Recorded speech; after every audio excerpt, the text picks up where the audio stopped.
तीर्थैनं श्रवणपटे यतिवरा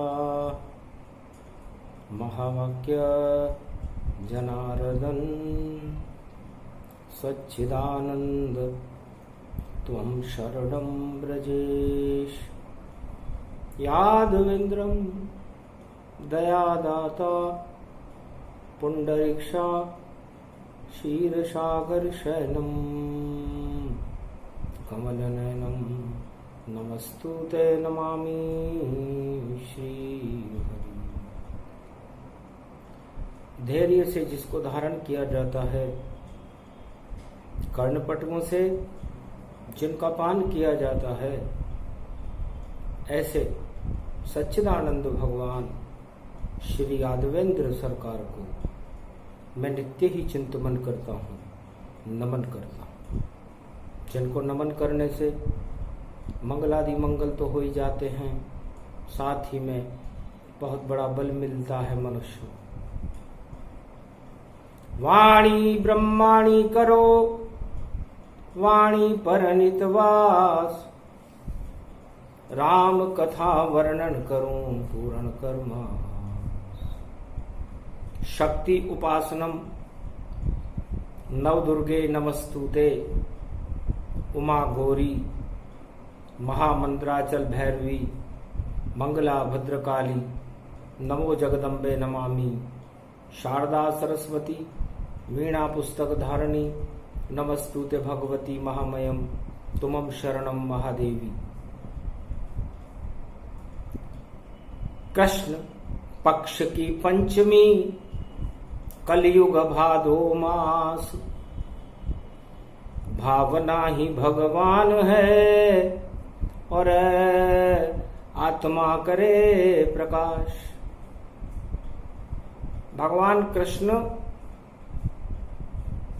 जो ब्रज के राजा हैं, ब्रज की महारानी राधे रानी है, जिनका सदा गोलोक में वास रहता है। 84 कोस ब्रजमंडल की भूमि पर जिनका प्रकाश चारों युगों में प्रकाशमान रहता है, वाणी ऐसे भगवान श्री कृष्ण की वंदना करती है, उन्हें नमन करती है। हम सब प्राणी इस मृत्युलोक में परमात्मा के अंश हैं। निराकार की ज्योति का प्रकाश हमारी आत्मा में प्रकाशमान रहता है और इसी प्रकाश से हम इस संसार के समस्त वस्तुओं का पान करके, ईश्वर का ध्यान करके मुक्ति को प्राप्त करना ही हर मनुष्य का, हर भक्त का मुख्य उद्देश्य होना चाहिए। शक्तियां दो तरह की होती हैं, एक होती है मानव शक्ति, एक होती है दानव शक्ति। दानव शक्तियां अपनी सारी शक्ति को, भोगों को अपनाकर उन भोगों में अपना जीवन समाप्त कर देती, और मानव शक्तियां अपनी आत्मा में ईश्वर का प्रकाश करके मानवता की रोशनी में भगवान से मिल जाती। वैतरणी नदी को पार करे वही आत्मा मानव है, और जो भोगों में निवास करे वो जगत में सारे दानव है। दो ही शक्तियां जगत में, मानव दानव जान, और मानवता है आत्मा और आत्मा कृष्ण भगवान। आज पंचमी का दिन है, पंच तत्व की आपकी ये देह है, इसमें आत्मा भगवान श्री कृष्ण है और मानवता का और दानवता का महाभारत हमारे शरीर के इस पंच तत्व की देह में महाभारत 100 वर्षों तक लगातार जारी रहता है। जो आत्मा अर्जुन बनकर अपने सारथी को भगवान कृष्ण को बना लेती है और आत्मा का ज्ञान, आत्मा को समझने का प्रयास करती है, तो उस आत्मा में धर्म क्षेत्र बनकर के कुरुक्षेत्र समाप्त हो जाता है और भगवान श्याम सुंदर की कृपा हो जाती है। और जो आत्मा की बात न मान करके और इंद्रियों की बात मानकर भोगों में फंस जाती है, उसे 84 लाख योनियां भोगनी पड़ती है और उसकी शक्ति का ही ह्रास हो जाता है। तो मानवता और दानवता दो बड़ी शक्तियां जान, और आत्मा में प्रगटा हो कृष्ण और शक्ति बने महान। तो भगवान कृष्ण की शक्ति को अपनाना मानवता है, भक्ति है, और आत्मा से ही परमात्मा का मिलन होता है। बाकी सारे मिलन मृत्यु लोक के और धरे यहां रह जाते हैं, और कोई किसी का नहीं यहां, सब स्वार्थ रिश्ते पाते हैं। सुर नर मुनि जन सब की रीति, स्वार्थ लाग करे सब प्रीति।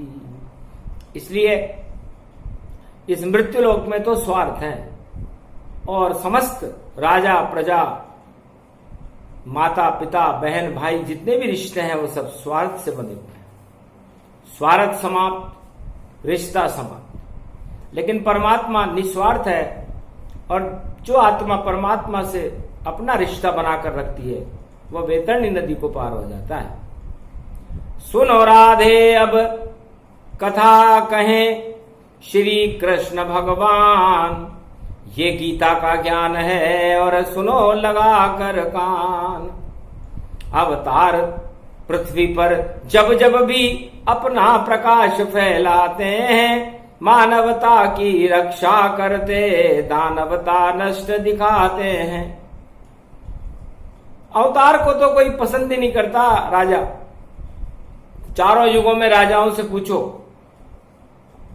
क्या आप किसी भगवान को मानते हो? तब वो कह देंगे हम खुद ही भगवान हैं, हम राजा हैं। और राजा में भगवान की सारी शक्ति होती है, सारी प्रजा हमारे नेतृत्व में चलती है। इसलिए पृथ्वी के भगवान हम, और नहीं जाने भगवान ये सारे इंसान ही, और बने हमारे गुलाम। ये जितने भी इंसान हैं चारों युगों में इस संसार के अंदर, वो हमारे गुलाम रहते हैं और हम उनके राजा रहते हैं।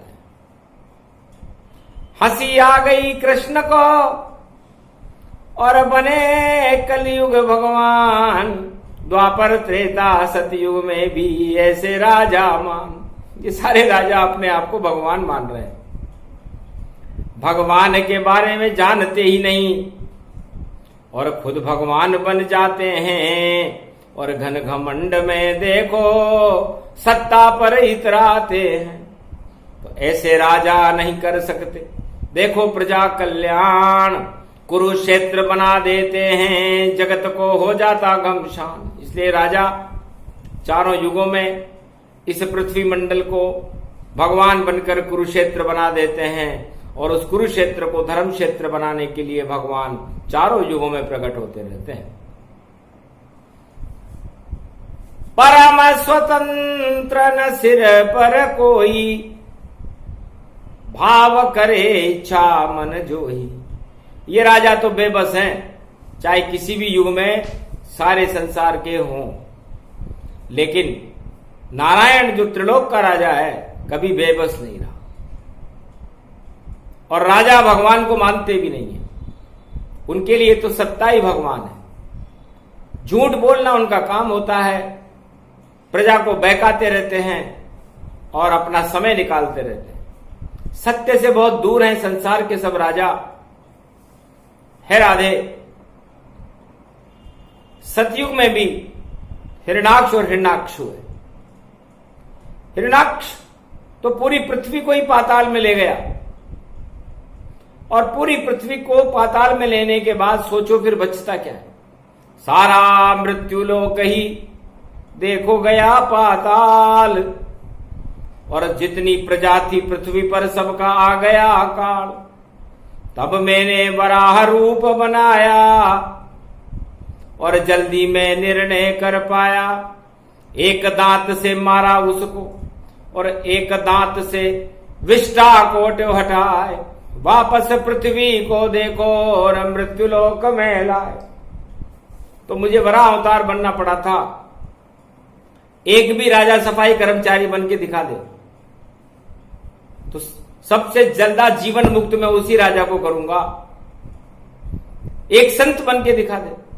भगवान की बातें तो संत भी बहुत करते हैं, राजा भी दिखावे के लिए बहुत करते हैं, लेकिन जब पृथ्वी का काल आया तो न वहां संत गया था, न वहां पर राजा गया था, वहां पर नारायण गया था और उसने वराह अवतार लिया। कोई ले सकता है क्या?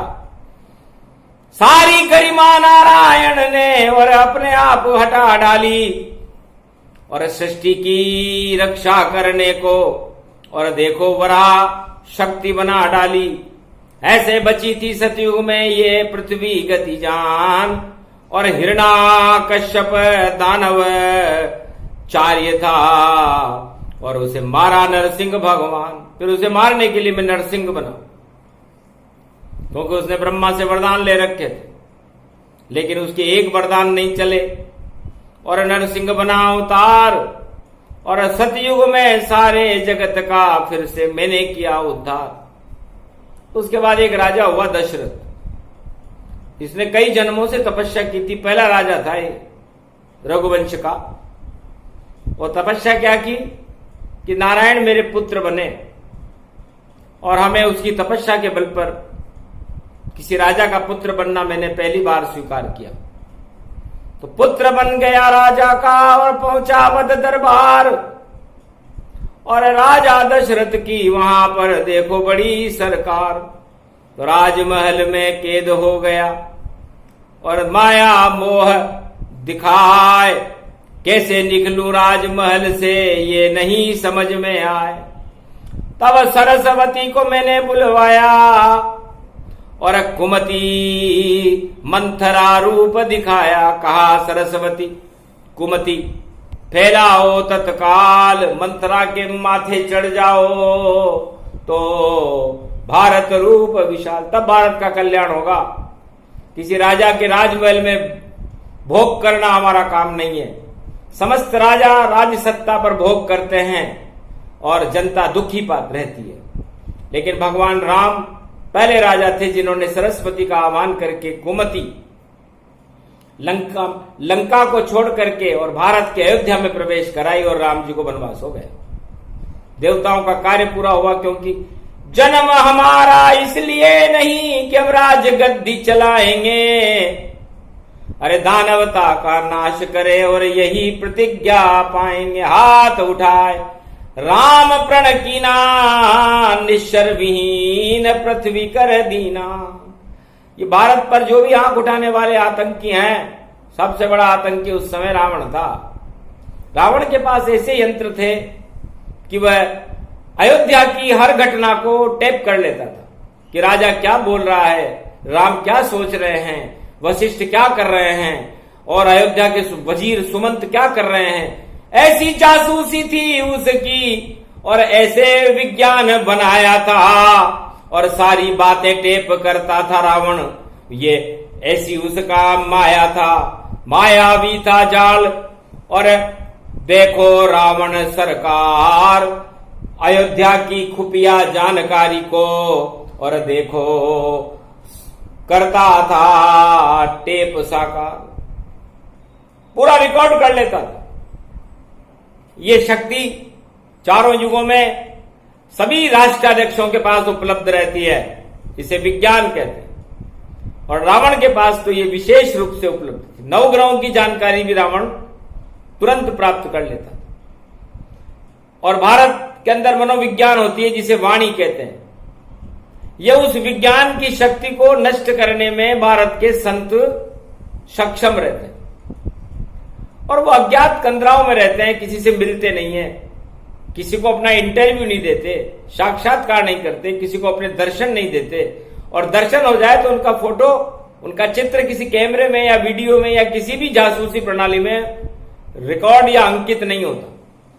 कितने उपग्रह चल रहे कलयुग में भी, पर एक भी संत का चित्र नहीं आया और पूरा हिमालय दिखा देते हैं।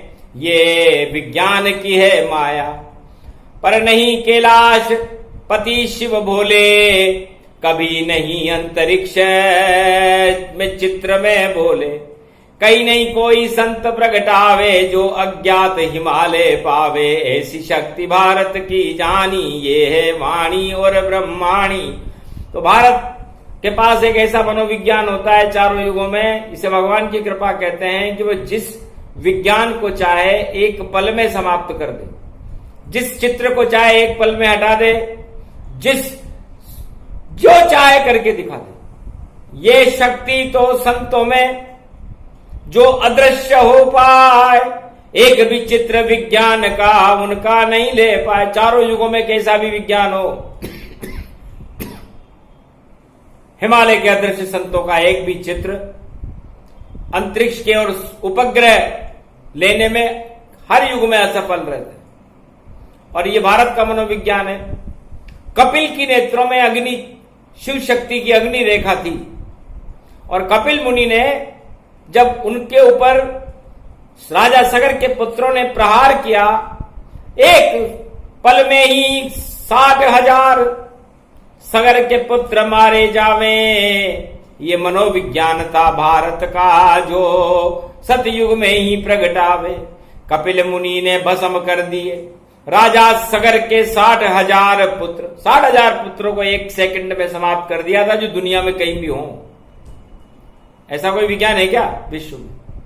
बिना मिसाइल, बिना रॉकेट और नहीं कोई राफेल, सारा विज्ञान ही फेल हो गया और पहुंचे नरक में चले गए। आखिर भागीरथ गंगा को लेकर के आया था, तब उन्हें जीवन मुक्त करना पड़ा। अगस्त ऋषि विश्व के 7 समुद्रों को एक साथ सोखने की क्षमता रखते हैं। यह भारत का मनोविज्ञान है। लक्ष्मण जी ने अपनी आंखों से लक्ष्मण रेखा, सूर्य रेखा पंचवटी में खींची थी। आज तक कोई वैज्ञानिक खींच नहीं सका। वो लक्ष्मण रेखा नासिक पंचवटी में उपलब्ध है। ये भारत का विज्ञान है। तो भारत का विज्ञान संसार के समस्त विज्ञान को समाप्त करने में सक्षम है, उसे वाणी कहते हैं। और ये हिमालय के अदृश्य संतों के पास और महादेव, ब्रह्मा, विष्णु, महेश और 33 करोड़ देवताओं के पास हिमालय में सुरक्षित रहती है। ये भारत का मनोविज्ञान है राधे रानी। जब मैं कलयुग में कल की भगवान बनकर के आऊंगा, तो मेरा एक ही उद्देश्य होगा कि जन्मूंगा तो मैं भारत में, शिक्षा दीक्षा भी ले लूंगा, पर मेरा चित्र खींच नहीं पाए कहीं। और देखो, नहीं वीडियो कोई बन पावे, मेरा चित्र संसार का कोई भी कैमरा या उपग्रह खींच ही नहीं पाएगा, कितनी भी कोशिश कर। मेरे साक्षात्कार को कोई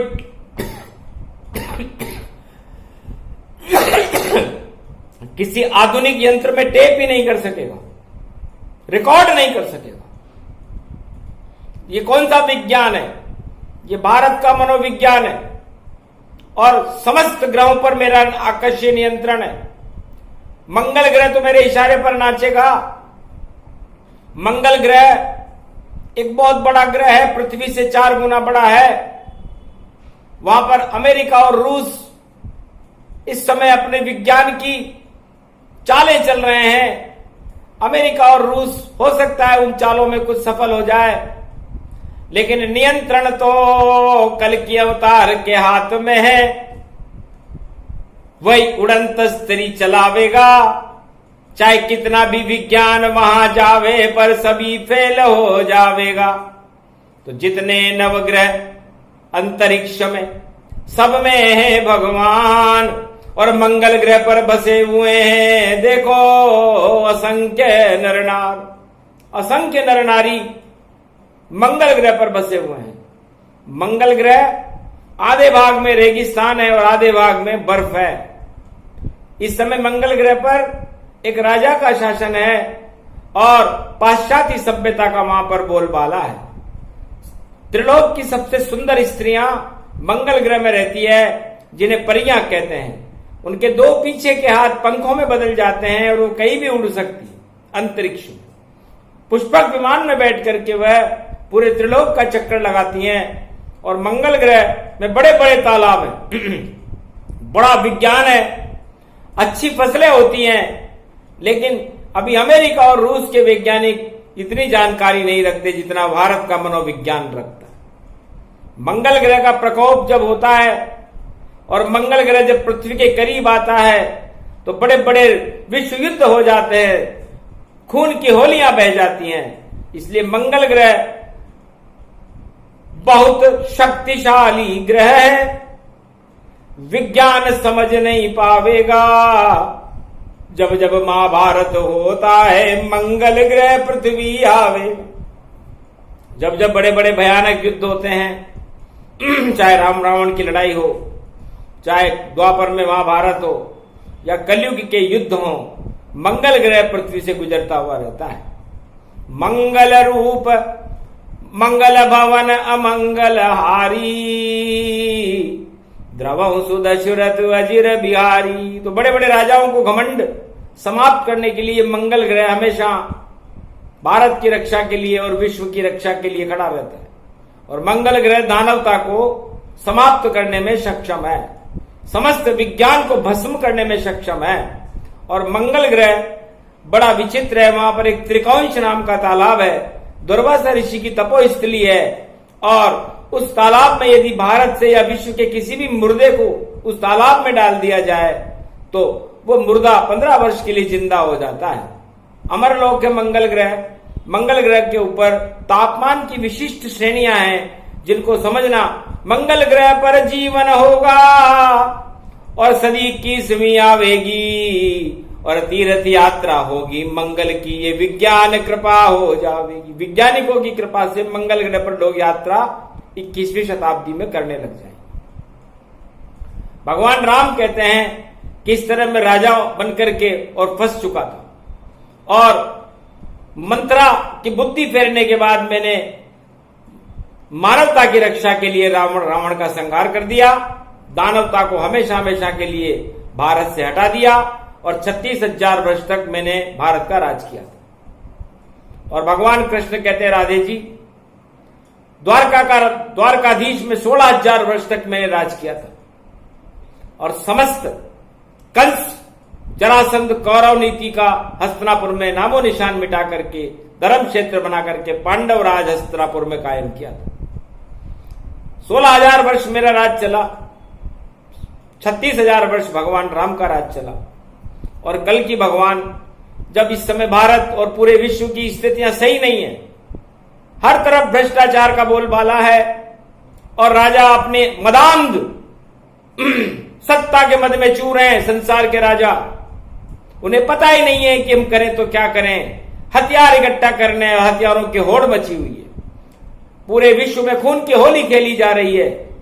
इस संसार का रक्षक राजा नहीं भक्षक हो गए हैं और बचाने वाला नारायण है। और पंचमी का दिन है, अष्टमी को मेरा जन्म हो रहा है, तो कल युग में प्रगटे कल की अवतारा और बोल रहे हैं नंद कुमारा, नहीं मिलेंगे साधु संतों से, नहीं राजा से मिल पावेंगे। और ऐसा कल युग आवेगा जब कल के अवतार प्रगटावेंगे। अरे नहीं कोई उनका चित्र खींचेगा, नहीं साक्षात्कार होगा और नहीं कोई उन्हें देख सकेगा, ऐसा कल की अवतार होगा। कल के अवतार के 5 लक्षण हैं जो वाणी आज बता रही है। कृष्ण पक्ष की पंचमी को भगवान कृष्ण कहते हैं मेरा ही अवतार है। और सर्वशक्ति वैभव गति 64 कला अवतार, और ऐसी शक्ति कल की अवतार की और बाकी सभी शक्ति बेकार। दानवता को शून्य करे, मानवता को प्रगटावेगा और नया धर्म का चक्र चले, मानवता ऊंची उठावेगा। दानवता का नाश हो और मिले न किससे जाए, ऐसे कल की अवतार है जो भारत में प्रगटाए। अवतार, कल के अवतार जो आधुनिक यंत्र पर संसार फूल रहा है कि अब उसका फोटो खींच लेते हैं, वहां से वहां भेज देते हैं, वहां से वो कर लेते हैं, वहां का गुप्तचरी कर लेते हैं, वहां जासूसी कर लेते हैं, उसका कमरा देख लेते हैं। देख सको तो देखना, जब प्रगटे कल की अवतार, सारे यंत्र फैले तुम्हारे और नहीं नजर आए सरकार। ऐसी सरकार है, किसी भी आधुनिक यंत्र में कल की भगवान का कोई चित्र, कोई दूरदर्शन या किसी टेलीविजन पर दिखाई नहीं दे सकता। न वह किसी को साक्षात्कार प्रकाश प्रसारण करेंगे, आएंगे नहीं प्रचार प्रसार में। ये तो नकली राजा आते हैं, रोजाना वक्तव्य देते हैं और अपना फोटो दिखाते हैं। नकली ज्यादा चिल्लाते हैं, असली कभी नहीं आए। क्या मतलब प्रचार प्रसार से? ये सब नकली भाई। जितने भी राजा विश्व के हैं जो अपना प्रचार प्रसार में अरबों खरबों रुपया जनता का खर्च कर देते हैं, नकली है। कोई ताकत नहीं है इनके पास। ये वाणी में भगवान कृष्ण कलयुग में फरमा रहे हैं, क्योंकि असली का तो प्रकाश होता है। सूर्य का कोई प्रचार करता है क्या? किसी टेलीविजन पर सूर्य का साक्षात्कार या चंद्रमा का साक्षात्कार आया हो तो बता दे। नकली राजाओं का तो रोज ही आता है, वो तो कब उठते ही प्रसारण चालू कर देते। इसलिए नकली कलयुग के राजा, इनको सब नकली ही मानो। और असली तो कल की अवतार है, जो भारत प्रकट जल्दी जानो। नहीं प्रसारण होएगा, नहीं प्रचार प्रसार, साक्षात प्रगटाएंगे। देखो कल की अवतार, उनका कोई इंटरव्यू ले नहीं सकेगा। उनका चित्र किसी भी कैमरे में, संसार के आधुनिक यंत्रों में कैद ही नहीं हो। यदि आप किसी ऐसे महापुरुष से मिलो जिसका चित्र किसी कैमरे में नहीं आ रहा हो, जिसका साक्षात्कार रिकॉर्ड नहीं हो रहा हो, समझ जाना उसके चरण में गिर जाना, वो कल की अवतार है। पहली बार बता रही वाणी, सुन लो भारत के सब प्राणी। भारत में ही जन्मेगा देखो कल की अवतार, यही निशानी है उसकी, बोले कृष्ण सरकार। भगवान कृष्ण सरकार, जो भारत की चारों युगों में सरकार रहती है, और उनके बिना भारत का पत्ता भी नहीं हिलता। कैसा भी राजा आ जाए, कोई सा भी राजा आ जाए, कोई सा भी युग आ जाए, यहां का राजा तो भगवान राम और भगवान कृष्ण और नारायण है। जब 21वीं शताब्दी में भगवान ने भारत और विश्व की दुर्दशा देखी, खून की होलियां भारत की सीमा के बाहर खेलते हुए देखे, तो उनसे रहा नहीं गया कि कैसे मने जन्माष्टमी। सोम पढ़े जन्माष्टमी और 30 अगस्त गति जान। अमृत उसको मानिए, अमृत कृष्ण भगवान। चंद्रवंश का अमृत हूं मैं। और 30 अगस्त को भारत में जन्माष्टमी होगी। आज तो पंचमी है, अश्वनी नक्षत्र है। अश्वनी कुमार वैद्य हैं, तो पहले मैं भारत से रोग हटाऊंगा, क्योंकि स्वास्थ्य ही नहीं होगा भारत की प्रजा का, तो वो क्या भगवान के बारे में सोचेंगे, क्या भगवान की भक्ति करेंगे, और कैसे भारत का विकास होगा, उत्थान होगा। इससे सबसे पहले अश्वनी कुमार, आज कृष्ण पक्ष की पंचमी है, तो भारत की हर पंच तत्व की आत्मा में उसे रोग रहित करो, क्योंकि सारे रोगी भारत में फिर कैसे ईश्वर को बुलाएंगे। जब तक वह स्वस्थ नहीं होंगे तो ईश्वर कैसे आएंगे। तो सबसे पहले पंच तत्व की देह को स्वस्थ करो सब जाए। अश्वनी कुमार की कृपा प्राप्त करो तो कोरा ना भग जाए। उसके बाद नारायण खुद कल के अवतार बन आवेंगे और अमृत होगा सोमवार को 30 अगस्त प्रगटावेंगे। तो 30 अगस्त को भारत में अमृत की बरसात होगी रात के 12 बजे। और धनिया, जो साबुत धनिया होता है, उसकी पंजेरी बना करके उसमें मिश्री डाल करके उसमें दही से मिश्रण करके जो मनुष्य जन्माष्टमी की अर्धरात्रि में पान करते हैं, उसके सारे रोग उस अमृतमयी धनिये की पंजेरी से ठीक हो जाते हैं। ये अश्वनी कुमार ने कहा, ये योग है। और एक वर्ष में एक बार ही आता है। जैसे शरद पूर्णिमा की चांदनी अमृत छिपकाती है, उसी तरह भगवान कृष्ण के जन्म के समय चंद्रवंश में उनका जन्म है, तो उसमें अमृत डालना पड़ता है। और इस अमृत का पान करने से मंदाग्नि नष्ट होकर के जठराग्नि तीव्र हो जाती है, रोग हट जाते हैं। वरना बरसात और सर्दी के मध्य में जो अश्वनी मास होता है, भाद्रपद और अश्वनी, उसमें रोग ज्यादा होता है।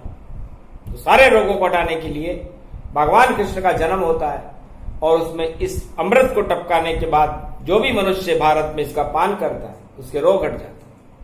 उसके बाद पड़े मंगलवार और कृष्ण जन्म प्रगटाए, दानवता में दंगल होगा, मानव मंगल पाए। तो मानवता में तो मंगल होगा, ये जन्माष्टमी बता रही है, रोहिणी नक्षत्र बता रहा है, और दानवता में दंगल होगा। और उसके बाद भगवान कृष्ण कल के अवतार बनकर जन्म लेंगे। तो जन्म बड़ा जानो उनका, सब कुछ मंगल हो जावेगा। और भारत में जन्मे कल की अवतार, जिसको कोई देख नहीं पावेगा। नहीं कोई से मिले और मिले गरीब से जाए। और जितने दीनहीन हैं भारत में, और उनके ईश्वर कहलाए। एक ही उद्देश्य है कल की भगवान का, कि वो भारत की समस्त गरीब प्रजा से मिलेंगे। किसी राजा महाराजा और संतों से और उद्योगपतियों से मिलने का उनका कोई इरादा नहीं है। बैठे रहो अपने आश्रम घर पर और बैठो अपने ताज, नहीं मिलेंगे कलयुग में आपसे कल की अवतार महाराज। वो तो मौज मनाए गरीब संग, और गरीबों संग ही खेलेंगे, और उनको अमीर बना करके और भारत को कनक भवन बना देंगे। त्रेता युग में मिले थे राजा राम भगवान, एक भी राजा से नहीं मिले, यह वेद प्रमाण। कौल किरात भील बनवासी, और उनके घर में राम प्रकाशी। कौल किरात भील बनवासी सबसे गरीब थे भारत के, जनजातियां थी, उन जनजातियों से राम मिले। ये वेद प्रमाण है, रामायण वाल्मीकि और तुलसी में लिखा हुआ है। किसी राजा रावण को भी मार दिया उन्होंने, और राजा सुग्रीव से भी वह एक पहाड़ पर ही मिले थे, ऋषिमुख पर्वत, उसके राजमहल में नहीं गए। इसी तरह कल की भगवान किसी राजा, उद्योगपति और किसी संत साधु संतों से मिलने में विश्वास नहीं रखते हैं। ये पहली घोषणा, क्योंकि आश्रम उनके लिए छोटा पड़ेगा संतों का। इतना बड़ा आश्रम उनके पास है नहीं जिसपे भगवान आ जाए। इतना बड़ा सिंहासन राजाओं के पास नहीं है जिसपे वो भगवान को बिठा सके।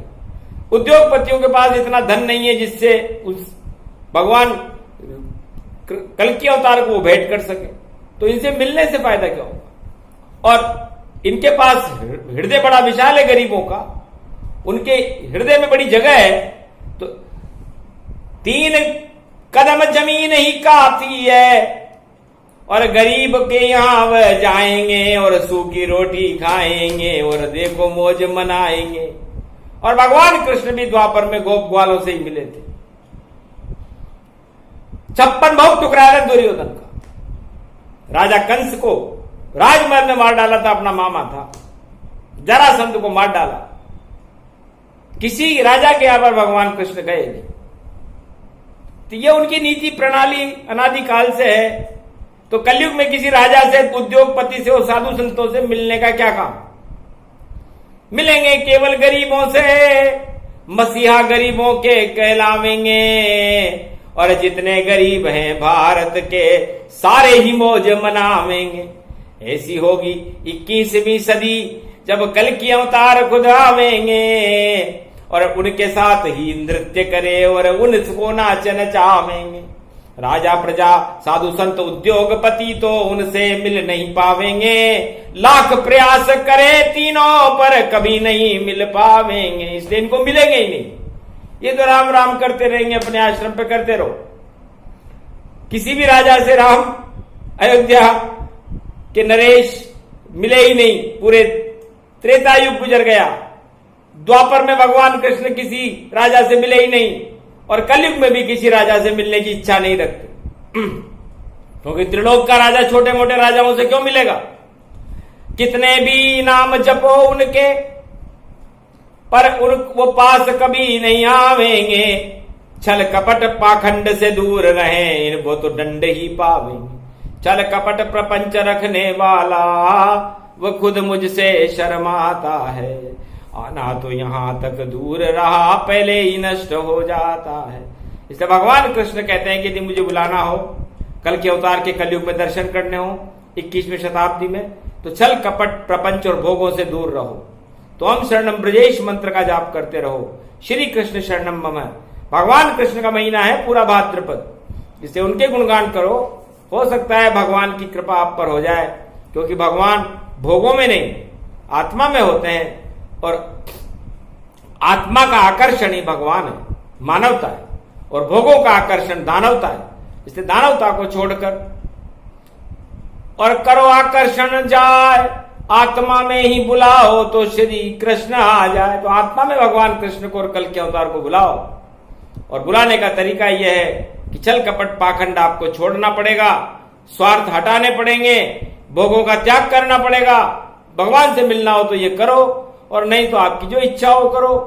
आप अपनी जगह, भगवान अपनी जगह, भगवान अपने भक्तों में मस्त, आप अपने भोगों में मस्त। तो मस्त मस्त दानवता है, सभी होएगी अस्त। और देखो गरीब और मानवता सदी की में हो जाएगी मस्त। तो यही कृष्ण भगवान का। और पंचम है अध्याय, भाद्रपद मास में कृष्ण में, और वाणी रहे सुनाए ये प्रसंग जो भी सुने। आत्मज्ञान प्रसंग, इसको गीता मानिए, इसमें राधे श्याम के रंग। तो भारत का कल्याण हो, और भारत में भगवान, और बड़ी विचित्र शक्ति है कलयुग की। देखो कल की भगवान, बोलो जय कल की भगवान की। भारत माता की जय, भारत के साधु संतों की जय, भारत के भक्तों की जय, भक्त और भगवान की।